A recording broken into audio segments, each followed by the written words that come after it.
Okay, so we actually started 4 minutes ago. Yeah, virtual networking. We've been working on an application, and I just was curious to get some feedback here. There's 4 people working in this company, Marmalade.ai. There's a website. And we came up with Marmalade as a name because we just wanted something that was sticky, and we wanted an excuse to get some marmalade. So you know, that worked for us. But the idea of this basically is to create a way for people to have an easier connection to people that are working in the same space. And so the application is, I'll do a really brief demo of this, and then we just talk about virtual networking in general. But we really are trying to focus on the idea of virtual networking. And so the basic model here is that you create, if you're in a particular area, like we're focused initially on digital marketing, machine learning, Python programming, and UX design. And we have some other areas that we think would be of interest as well. But basically, you can create an account on here. This is actually not public yet. It's hopefully going to go out as an open source thing in about another 2 months. But we wanted to get feedback on it. The idea is you create an account if you're in one of these areas, and then once you've put in your profile, which is basically what I've got down here is just copying over what I had on LinkedIn, but it could be from about.me, or you could write it from scratch or whatever. And then we use the words from that. And initially we just use the simple matching, and we create a virtual network for who are the people that are working in that same space. And so this particular case, I bring up 20 people that are, you know, they're also doing the same kind of thing. They're working with branding as a specialization, et cetera. And these are, we've been using for model development, whatever their description was as it currently exists. It wasn't anything modified. People don't know that they're in this system. It's, you know, it's kind of experimental at this point. And we don't plan to use any of the model information in what we go public with, because people are going to create their own stuff and put it in here.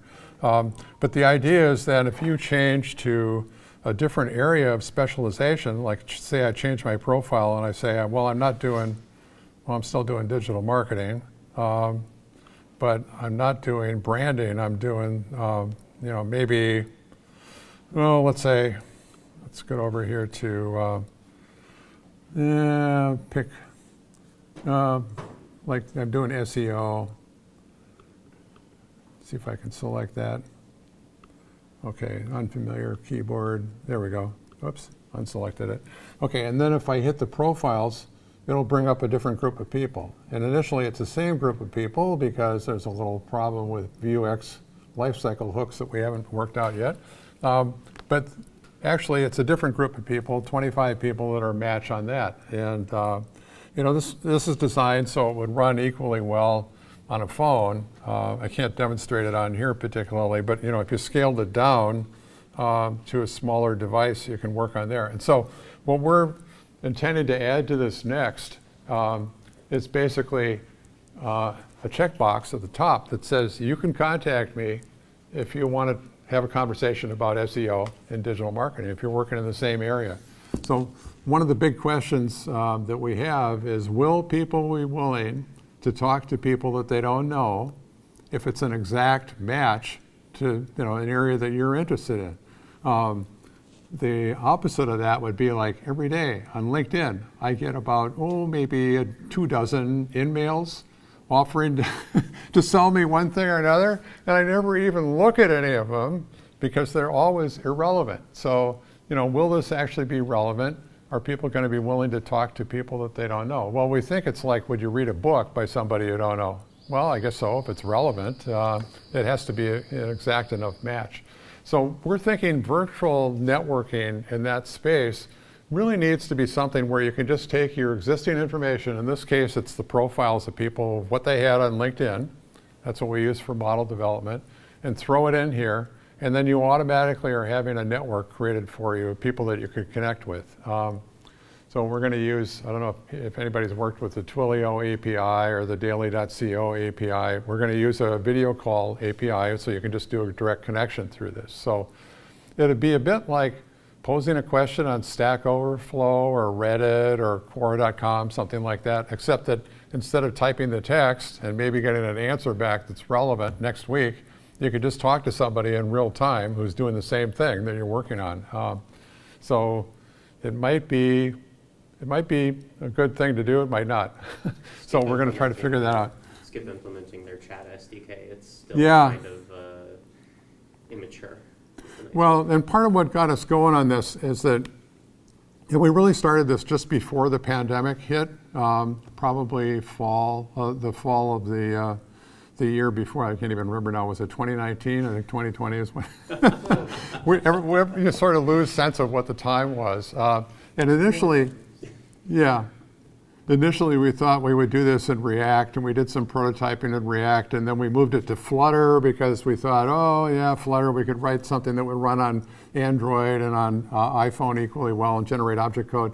But Flutter has been kind of picked up in some environments, but not others, and it was still in beta for the web stuff at the time that we decided to move to Vue, because we all wanted to do something that was like React, but maybe a little more modern, and we didn't know any better. But anyway, the front end is written in Vue. The back end is Google Firestore, Firebase environment, because we wanted to use the authentication that they had built in. And then down the road, we'll figure out how to move it to some real SQL environment, depending on how that works. But we've learned a lot of things along the way about virtual networking, and that's why I really wanted to have this sort of as a general session. One of the things that we learned is that there were things out there like on AWS, you can get on Amazon, you can get an extension for your browser that'll tell you that the reviews for a certain product, 30% of them are fraudulent. Just based on doing an NLP analysis of the text. I forget what that one's called, but somebody introduced me to that. So we didn't want to do anything where you do markup in here. We wanted it to just be an automatic connection. So if you want to change your network, this is like sort of the anti-LinkedIn in some ways. If you want your network to change, what you do is to change the wording of your profile, and then your network will automatically change. It's like sort of effective reality. And you need to actually be putting in stuff that you're actually doing and working on. But we kind of got started on this because we thought the big freelance platforms like Upwork and Fiverr and Freelancer.com and TopTal, stuff like that, they were all really focused on the idea of putting software developers into silos. This person is going to be the right person for a job. We're going to make money by curating that. We really wanted, in contrast to this, to create something that was like a brotherhood, sisterhood of people that were doing software development where they could just talk to each other if they're in the same space.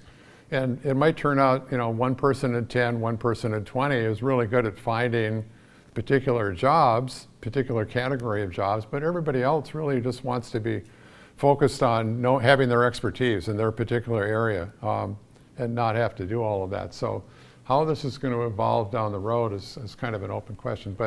So we've taken these just literally directly as they are. A lot of it is Bay Area people that we put in here initially. But it could be all over the place. And I was actually talking earlier about, we had sort of a plan B idea for this, for virtual networking, that maybe it could apply to other areas besides software development. And then we found pretty quickly that in a lot of other areas, people don't say what they're actually doing. They use a lot of, the technical term for this is puffery. It's kind of inflated, like I saved the company $100 million and I figured out how to get wood to float or whatever.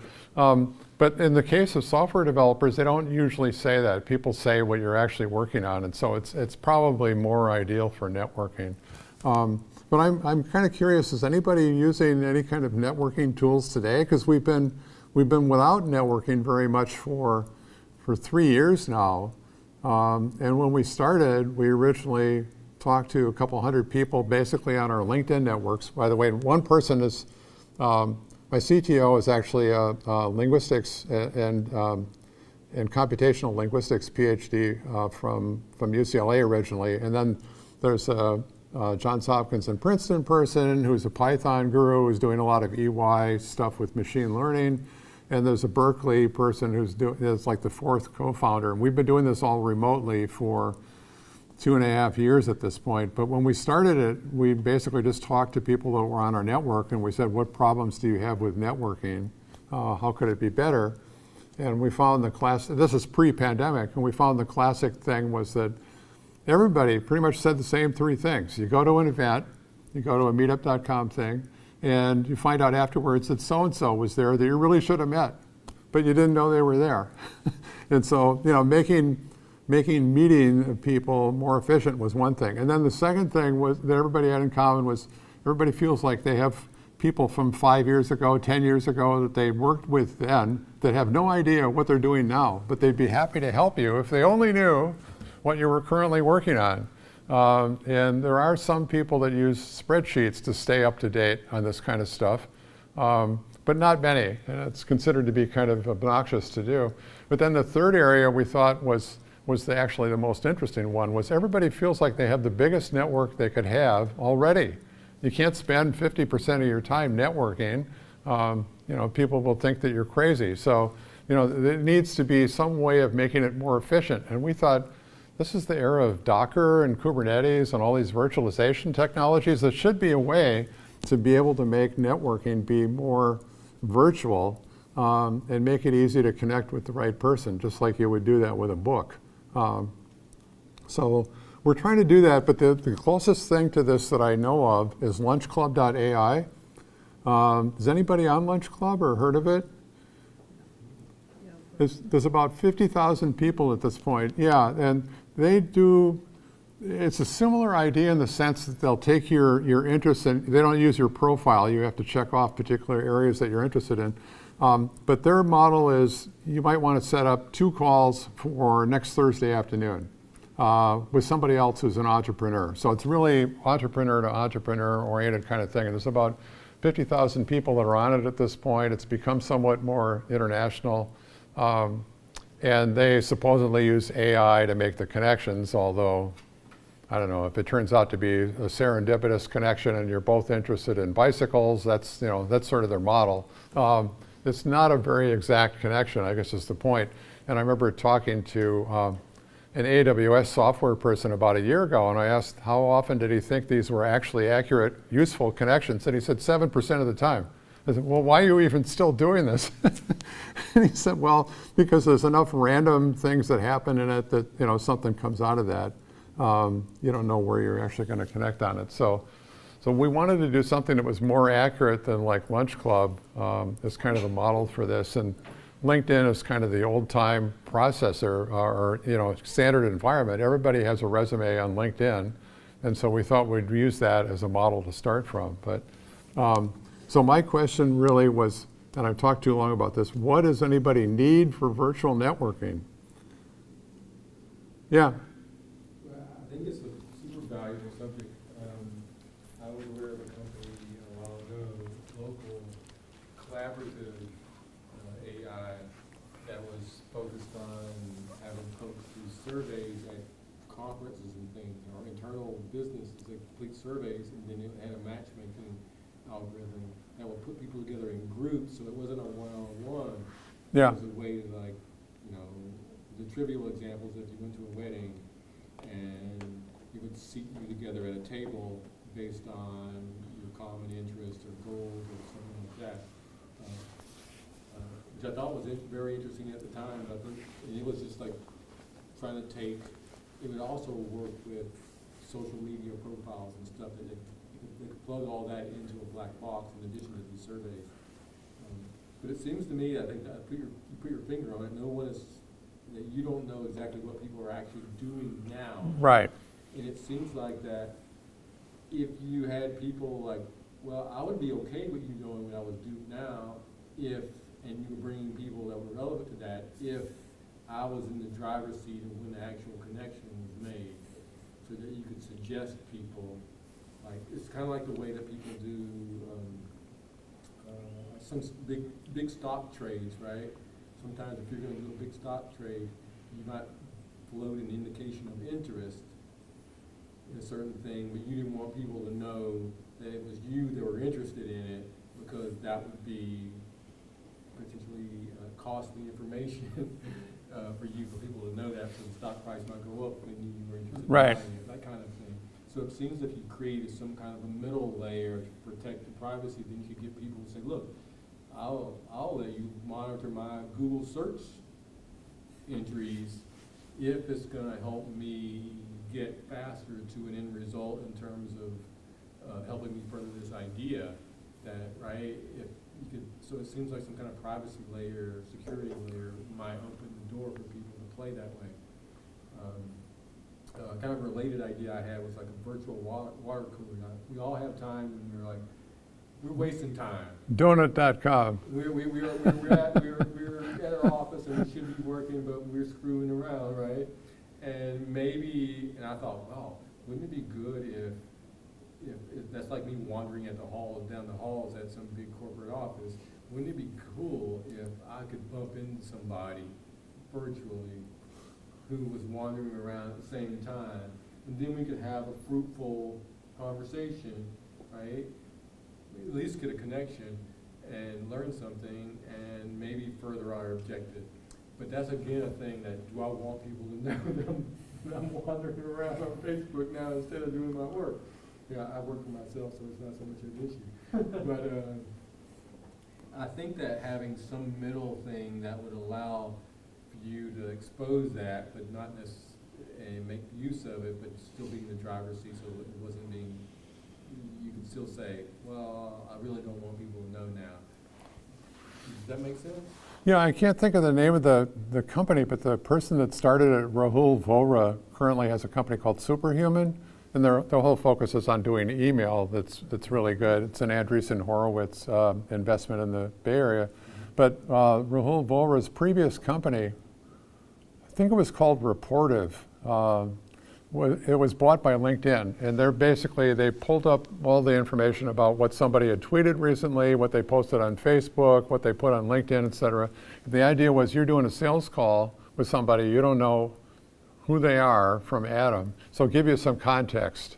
And that, LinkedIn didn't really do anything with that. It kind of took it off the market, but it's the closest thing to that I know of in the marketplace, is just giving you a little bit of context. You get some of that through, I've been involved in some alumni groups where they use sidebar.vc. Has anybody run into that with Zoom? Sidebar lets the organizer basically define topics for what the breakout rooms are going to be, and then you as a participant can also create topics and see if anybody shows up in that room or not. It could be a way of doing that, like, let's talk about bicycles over here, or whatever. And Donut is kind of, somebody ran into somebody this morning that was using Donut in their company. I can't remember the name of the company, but the Donut idea is water cooler random conversations, just to enable serendipity within the company. Was in the context of onboarding. But yeah, the whole virtual network thing is an interesting thing. If you look at the history of like communication devices in general, there was a great book on the history of the telephone, socially and economically and technically. But the first 10 to 20 years of the telephone, people really tended to think of it as a social environment. I need to get on here and find out, what anybody else is saying. And then that kind of faded out, and it became more, and nobody can really imagine that it was going to be person-to-person communications, because you didn't have any of that now. So we're thinking that it could be an evolution in that direction with virtual networking. We have sort of evolved our thinking about this a bit, because at the beginning we had the idea like, okay, suppose that you're a machine learning specialist in Hyderabad, India. You could be connected to a company in New York that's doing a project that would be relevant. And then it occurred to us, well, that's sort of hard to do because of time zone differences. Actually, for India, it's not that hard. But there's a reality check. Even just connecting to people outside of your local geographical area and virtualizing it that way already makes it quite a bit better. So, there's time zone and cultural differences, but yeah, and we haven't really thought about it from a company environment at all. How would people use it in a company? It's really for freelancers. So what does anybody do for networking now? So, Yeah. Launch Minnesota, the statewide startup support system, uses a platform called Kinetic. Oh yeah, That's Kinetic also is sort of a based small, Chris Yule's thing, it's sort of a small version of Lunch Club. Exactly. Yeah. And I think I've had a few interesting conversations on there, but I also don't click the emails as often as they send them to me to engage with the next person in the row. Yeah. So I think this leads me to the question of that you posed earlier. If you spend half your time networking, when do you actually accomplish the things that people might want to hear about from you? Yeah. And that's maybe a question I run into with the extent with high network is where do I show up and what is my intent in showing up there? And when do I have be able to pull the chute and say, all right, I've learned what I need to do. I've got my next idea. I've got my next co-founder with me. Let's dive in and go heads down for a year and see what happens. That seems very important how you talk about that. It's it seems like what you want to do, well, it seems like one of the big problems with networking is that you have people that want to, that they want to take something from you Right. that I want to give to you. And that when you network, you usually have a very specific thing that you want to accomplish. And with random networking, there's not something very specific that you want for an outcome. Yep. So I think that if you tied it with, there's a coach that I listen to a lot, his name is Dan Sullivan, and he says that he highly recommend him, prestige coach, brilliant guy. But he says, I never do anything unless there's a conversation involved. So the conversation for him is actually always furthering something. And so I'm thinking, where is the place where we have conversations now that people are actually tuning in to listen? Yeah. So if you strap this thing on a podcast outlet so that the conversation was actually producing a piece of content that benefited the parties that came together randomly, then you would have another reason for them to do it, and it wouldn't seem like they weren't furthering some objective. So if they have a topic where they're interested in machine learning, they get together and they talk about it, but the conversation is facilitated so it's not that it's actually productive and them bringing ideas together, producing new ideas, then people would actually want to tune in to actually hearing their conversation, and they would more likely want to do it because it's further their influence or whatever in the community. So I think that something like that might be an interesting approach. Did anybody here use Calendly? Yeah. How do you find that? I think it's very convenient, and anybody can click on that and set meeting up with me. So. Well, one of the things that I always run into, and I'm kind of curious if you hit, because Calendly, for people that don't know, is basically you have a Calendly calendar, and if somebody, you don't know when you're going to be able to talk to them, so you can say, please dial up this address and check when I'm available, do a half-hour call or hour call or whatever, and then book that. So it's basically a time saver for that. But I always find this problem of how long should the Calendly meeting be? Yeah, you have the option of 15 minutes, Right. half an hour, 1 hour. Yeah, we're thinking, should something like that be integrated into this potentially? Because, do people want to book time? And then we thought, well, just consider it to be real time initially. If it's an important enough thing, why not ask about it now? Yeah, my Calendly, I just set it for half an hour, and then, if the conversation's going well, I don't hold myself to that. It can go longer, but I could see how that could get in the way of if you're trying to maintain that schedule. I have maybe a different angle to it, and that's with virtual networking. In the past couple of years, I've observed that most people are much more comfortable if they have met the person. Yeah. Versus just totally virtual, you just meet them online, and then you're trying to actually do serious work, like build a business. And then for me, it was fundraising, and then it started to get scary. Yeah. It's like you met somebody virtually, and then they connected with somebody virtually, and it's like totally you don't know who that person is, where they're coming from, what country, and so I don't know that angle of it. Yeah, I don't know if it's just me, but on lunchclub.ai, I've done about 200, 250 calls at this point, and I did a similar number on dialup.com, which is another story, but it's a similar kind of thing. And I actually remember a lot of the people that I talked to, and I've introduced people, 2 different people that I met to each other if they happen to be working in a related area. But for the most part, you don't really do that. It's back to the AWS person's comment about 93% of the time it's not that relevant to anything that I'm currently doing, but it's a mechanism for it. So, yeah, personal connection.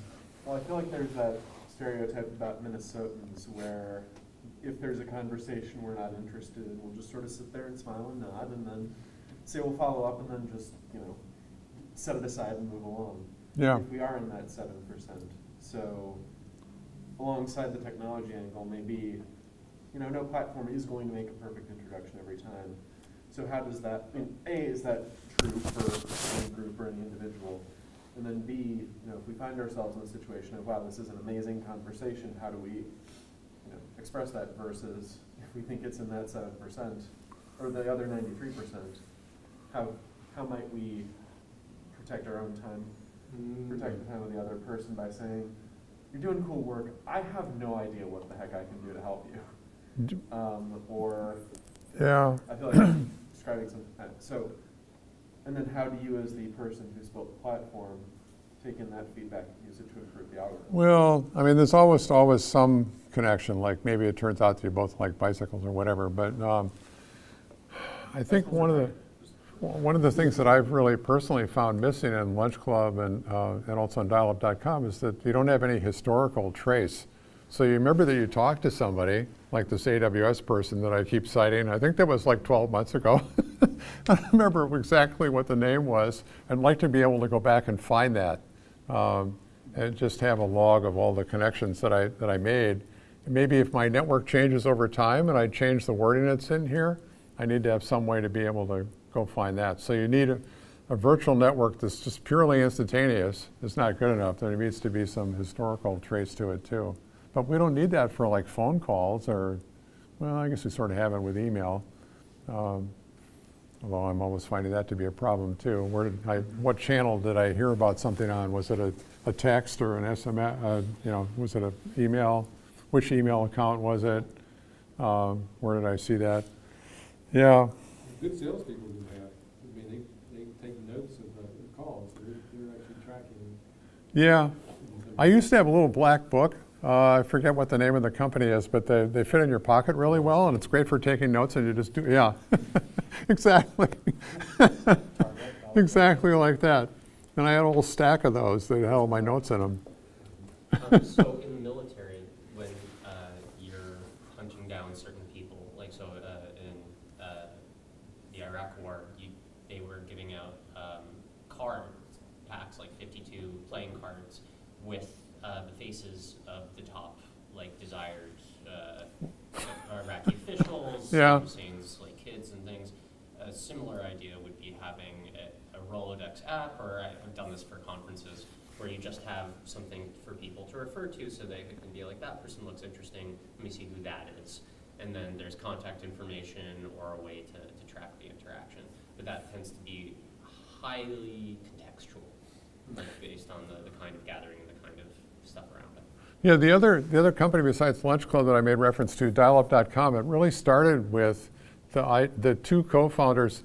One was a techie and a Carnegie Mellon Go programmer, and the other was a person who had done conference fruit logos and previously. And it sounds like an odd combination, but the basic idea was, wouldn't it be cool to have an internet thing where you could just randomly connect with people and have a conversation? And then they happened to do it right at the same time that the pandemic was happening, and everybody was sort of desperate to find any kind of connection with other people. They had other issues that came up with it. Yeah. Have you heard of Remo? What is it? Remo? Remo, yeah. Have you used that? Yeah, we've been using it in a class that I'm in for like virtual networking. And it's, if anybody doesn't know, it's like virtual tables in a virtual building on multiple floors. And basically you just pick a seat at a table and then you're in this virtual space talking to people. And you can even hit like a shuffle button. It's supposed to like move everybody around. Yep.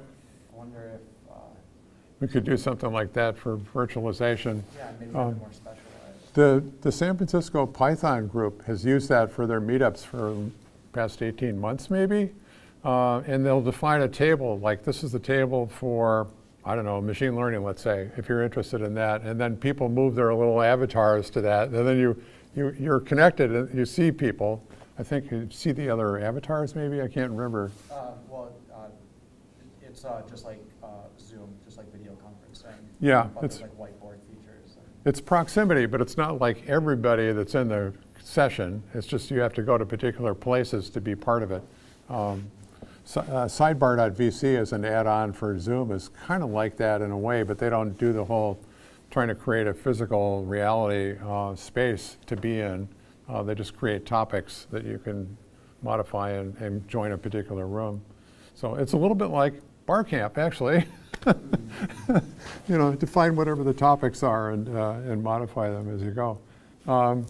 Yeah, that seems to be. I'm curious. I remember reading Malcolm Gladwell's Tipping Point. What is it? Tipping Point. Yeah. Gladwell. Yeah. And he talked about Paul Revere making his ride, and he was talking about networking in general, but that was one of the stories he used. But one of the keys is that if we could apply the 80-20 rule to networking, then we know that 20% of the networkers have 80% of the connection. And they're probably the ones that are actually working their networking system. And they probably don't need, either they need something to augment their capabilities so they can be a better networker, but most of the other people probably don't even care about networking because they got a mindset that networking is like selling and they don't like selling and so they don't do it. Yep. So how have you dealt with that or thought about that? Well, we thought about it over time, just as an FYI, but we thought initially we'll enable people to score how good the meeting was. And then one of my co-founders said, why would we do that? Why don't we just have them, people can just change the wording and your network just changes. Because it would be more efficient and it doesn't put the burden on you of, oh, I thought that was a good conversation or not a good conversation or whatever. You can change it as you go. So that idea has definitely changed over time. We just become more conscious of accuracy of the connections and the value of people's time. Sort of are the two big factors in this. You could find there's a guy I know at Adobe who I did a demo like this to recently. He said, well, I can get all the same information ultimately by doing searches just on Google. Well, it's true. You can do enough, Boolean searches. You can find all the same things, but it's really the user interface and making it easy to have the network happen that we thought would be the big value in this. So, yeah, having some historical trace or being able to connect with people and do calls, et cetera, those are the big unknowns because, it's making communication easier. But I was saying earlier, well, we really started out thinking about this in terms of software people primarily. It's got to be an area where there's a lot of disruption going on. If there's not much change in your working environment, you don't have a reason to be networking with people or, be motivated to connect and see what's going on anywhere else. So it seems to be related to the spam problem. I remember hearing a startup pitch about they were creating an app to have people actually pay to be able to phone other people, phone spam in particular. The robocalls, they were trying to solve that problem. Yeah. People having the callers have to pay like a nickel for every call, and this is almost like that. You want it to be valuable enough to happen. If the guy wasn't willing to actually put any money up, then right, if you weren't each willing to pay to actually make the connection, it probably wasn't a good enough one to start with. Yeah, we were thinking we only need to have this be free initially, and then maybe have a pay-per-use thing, like charge a nickel for every call or whatever. That's some way that you actually, if you're using it, you start paying for it. But I recently turned off my Google $60 a month thing because I realized I'm not really getting that much value out of it. Definitely not $60. Maybe I'll turn it on again, or Sales Navigator or that kind of thing. You just don't have enough time to dig into all of it. Yeah. So how to monetize this? $64 a month. I'm not Yeah, but it needs to be really cheap and easy. So that's definitely part of it.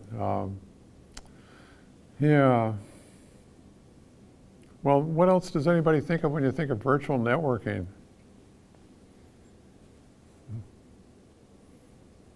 Not as much a mechanism for networking as a space in which to network. A tool that I'm fond of is called Spatial Chat. The URL is just spatial.chat. And it's, it's a 2D environment. They have a variety of images, conference space, it's a stage, a forest, all sorts of holiday images, and you can upload your own image. So the Austin co-working space, where I first experienced this, had put together like just a speed networking circle where one person orbits and one person stays still. But the gimmick is that the closer you are to somebody in this 2D space, the louder they are. So it's a lot like being in a 2D space, walking around as a human person. And I don't know, I think I've experimented with it. If there's a small group of people, like 5 or 6, it just ends up being a Zoom call where you can't really see anyone too well because it's a little circular face in this big space. But once you hit some sort of threshold, maybe 15, where you can get those pop-out conversations, people will self-organize to get connected. So maybe the crossover here is, within this platform, there's an announcement at the top of your profile. Hey, everyone who has data visualization, your profile is going to be on this spatial chat link tomorrow at 5 o'clock. Stop by if you're interested. And then within that, you can self-sort the people that are doing something similar to you, whether it's biking in their free time or using GIS tools for mapping, whatever else. Yeah. I think making it a hybrid sort of thing where the virtual portion of it, or aspect of it, kind of helps you prepare so that the in-person event becomes more fruitful. Right. Like, because in in-person you go and maybe there'll be some valuable conversation, maybe not. There's all this wasted time of driving up there, driving back. Exactly. So I think if the virtual could somehow be like a preparation, where you kind of organize beforehand, so your in-person becomes a lot more productive, fruitful. Yeah, I think some way of having more context before and after an event. We've been thinking about that in terms of, as a startup, can we create enough content to make it worthwhile for people to come on here? Well, no, we sort of had the model of the users are the content. And they're connecting with each other, but there probably is some aspect of that you want to be able to maintain history. I was kind of struck on this topic, by the way. About 6 months after the pandemic started, I did a feedback session with Charisse Yeh, who's the main product designer for Lunch Club. And she told me that, Lunch Club had actually been going for about 2 years before the pandemic hit, and they didn't have video calling as part of it. They thought video would be very distracting. That you should just talk to people and you should just arrange, I'm going to go meet at some coffee shop or whatever and have to drive there and drive back. Well, it turned out that there was very high churn as a result of that, because people would figure it's not worth my time to burn up 2.5 hours commuting back and forth and then being there, and it turned out it wasn't that useful of a conversation anyway. So it's become more efficient as part of the point of that, but they found pretty quickly that adding video was actually a great idea. They did that about the same time that the pandemic hit. And it let you get a little bit of context. We similarly had the idea initially that we shouldn't include pictures. And in fact, we scraped all the information that people have for 10,000 people, including the CV and education history and everything else, and we didn't take the photos as part of it. And you can, by the way, I don't know if anybody's done this, but you can get a CSV from your LinkedIn data, all the stuff that's on there. It's about 4 or 5 hours, and then you get the first CSV, and then the next day you get a second one, which is bigger. It's all the ads that they've ever shown you, basically. But very few people actually do that. But we thought, we'll get all that information. Then we realized it's not really that useful. You just want to know what are people actually doing now. And then the photo is some sort of intangible aspect of who the person is. I don't really know how to describe that. One of my co-founders is a woman, and she thought, oh, we don't want to do that initially. And then it occurred, and she was the one that got us all to watch Social Dilemma, which is the Netflix documentary about some of the early co-founders of Facebook and Twitter regretting what they did because they created this platform where you make more money on advertising if you get people upset. Basically was the point. So we're trying to figure out how to have this not be a socially disruptive platform, how to have it actually be useful for people and feel like it's something you're comfortable to participate in. So we had a lot of trepidation about putting a photo into this, but we've done it at this point anyway because there's some sort of intangible thing about who the person is that comes out of that.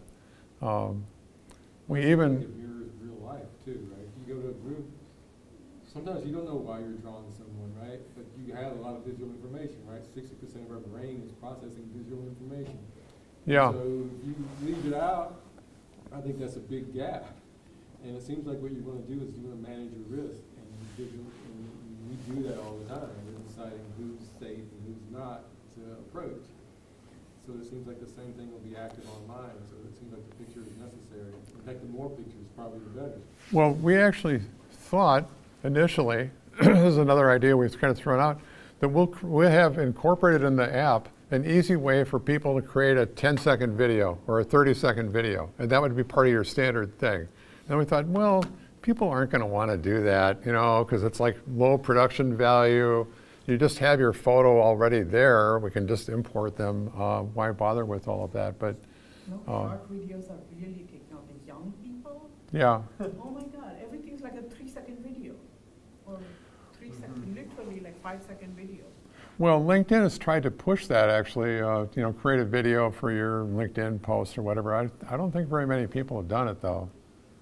In I think defense the of young people are they really get trained teenagers. to have short attention spans. Yeah. The vicious cycle, the dopamine treadmill is just... But there's also, that's to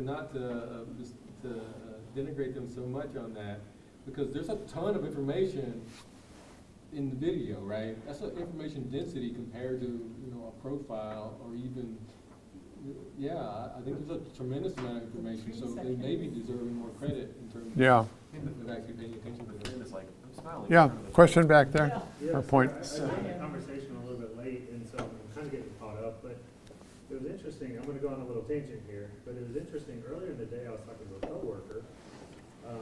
So I'm a volunteer here. I've never met this coworker before. She's volunteering here as well, and I said, this is great. Like, we don't get this opportunity anymore now that we're virtual to just kind of bump into each other. And Right. I know this conversation was going to happen. It's kind of serendipitous that like we're having this talk.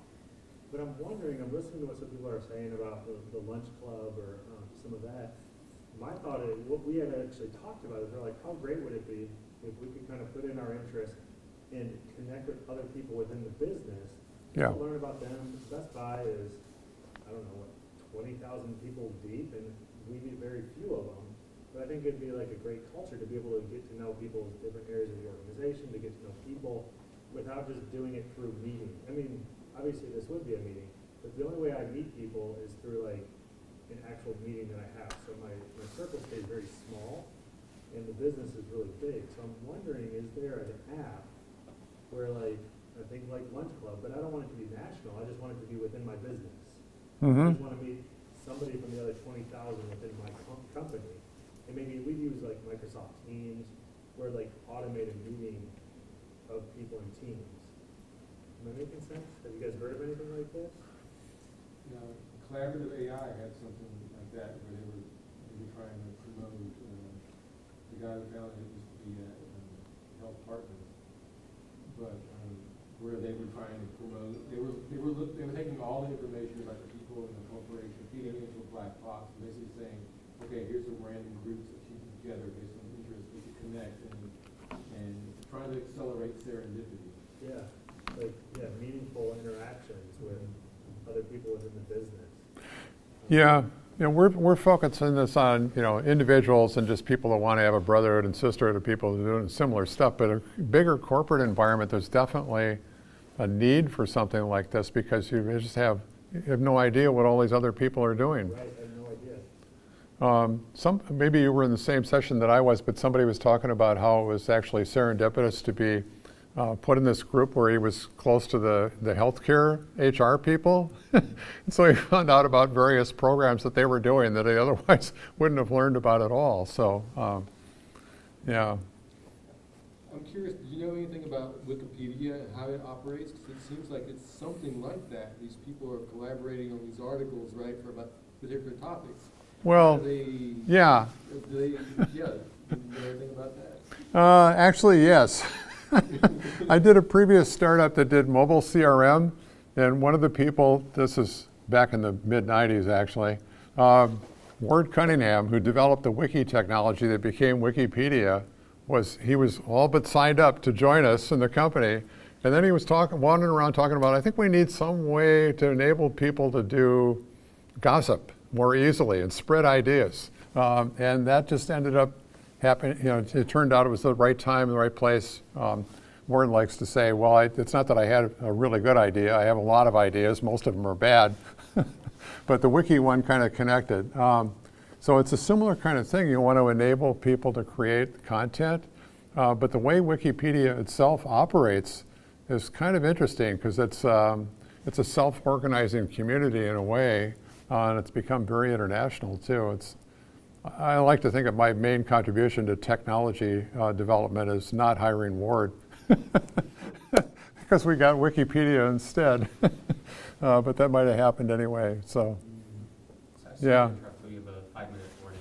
Yeah, I think we're out of time, but I'm happy to talk about this stuff some more out in the hall or whatever if people want to do that. So, what's the name of your thing? I missed that. I'm sorry? What's the name of your app? Marmalade.ai. Marmalade? Marmalade, as in like the jam. I know about some marmalade too, if you want to know. The best one is a Scottish marmalade. Really?